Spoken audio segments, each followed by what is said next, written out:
So first of all, let's thank our MCs and all the people who helped organize the march. Let's give them a big round of applause.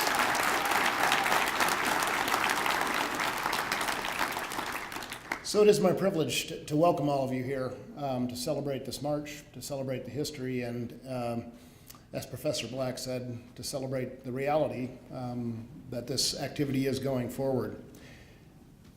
Yes, I have a cold. I suspect, like many of you, it's the time of year for that. I suspect, like those of you who have a cold, when you woke up this morning and saw that it had snowed and it wasn't a nice sunny day, the idea of pulling the covers back up over your head did not seem unappealing to you. But this march matters to us. This march over time has come to matter, I think, to all of us who have been a part of it. It's a time when we come together to say that whatever it is that we may argue about as a community of scholars, as citizens within a community, as Americans, as people inhabiting this one small planet, whatever it is we may choose to argue about, there are some things that transcend those arguments. There are some things that we find in common. This march has become, for those of us who feel that way, in some ways a way of marking time. Each year, this march symbols the start of our next semester. It symbolizes a recommitment on the part of our university and our community to these things that we hold in common. And that theme of time came through very clearly to me in the second word of this year's theme, justice now. When things do not come to us immediately, we're told to have patience. But one of the fascinating roots of the words that came together to make up patience means unyielding. When we wait for something patiently, perhaps it's because we are unwilling to yield, because we are unwilling to settle for something less than what we are waiting for. Now, I will say that I, and those of you who join me in being Chicago Cubs fans, have some familiarity with patience. Now, I don't bring the Cubs up to change the subject or to lighten the mood.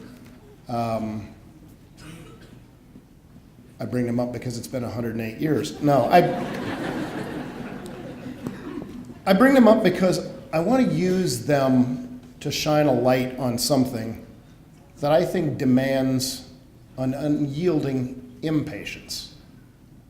I had the opportunity to be in Chicago for the World Series games that were there this fall. And as one looked at the Chicago Tribune and the headlines, one would have seen an image of a wonderful city, a city in celebration, a city welcoming all sorts of other people, very jubilant images.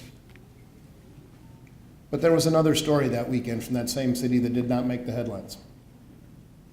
17 people in Chicago were shot and killed. 42 others were wounded around the city, almost all of them victims of color, people of color. It was the most violent weekend that year in the city of Chicago.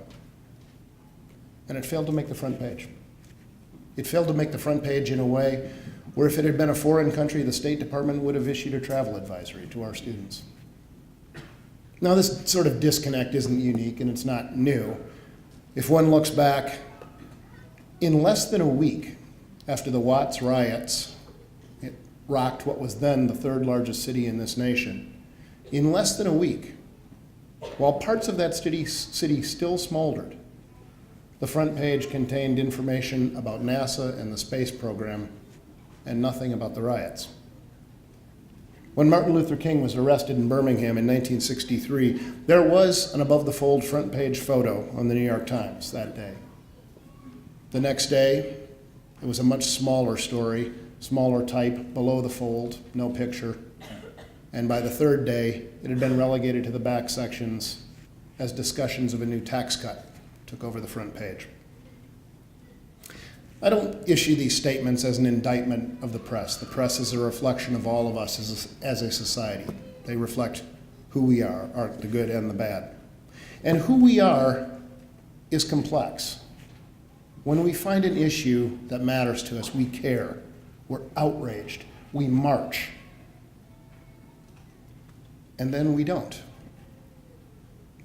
We don't forget exactly, But we don't entirely remember either.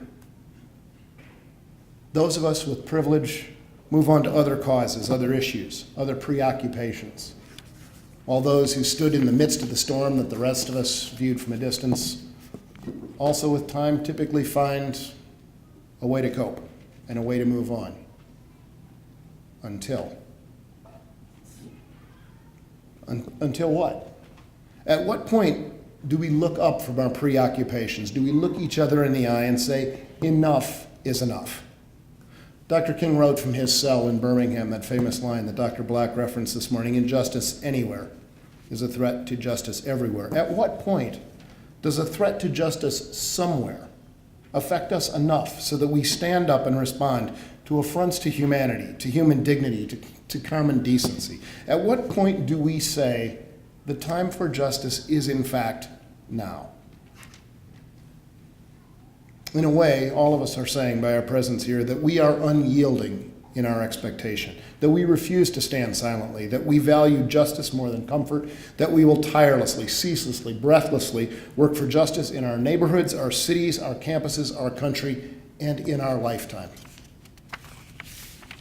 The time for justice has always been, and it remains now. But the simple fact is this: only we can make that happen. Only when we look past our preoccupations, look each other in the eye, and say, enough. Thank you all for being here.